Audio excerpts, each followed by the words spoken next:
How to recover deleted chats on Instagram. Hello everybody, welcome back to our channel.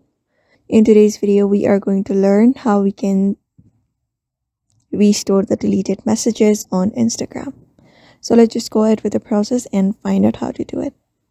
So first of all, you can go ahead and log in into Instagram, and when you are here, so let's say somebody has deleted the text message. So all you need to do is head over to your profile in the bottom right corner.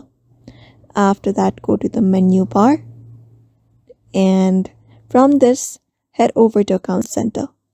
Open up this, and from here, you need to scroll down and go to your information and permission.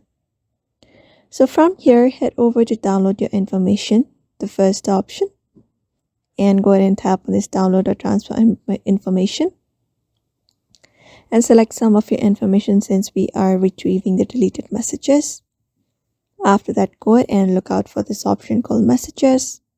Tap on next and select up a destination, for example this device, and after that is done, you can check the date range from where you want the message to be appearing and your email address. After that, your format and your media quality.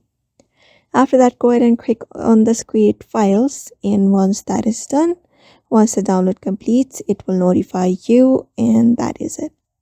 So that is how you restore your deleted messages on your Instagram. So I hope this video was helpful, and thank you for watching this video.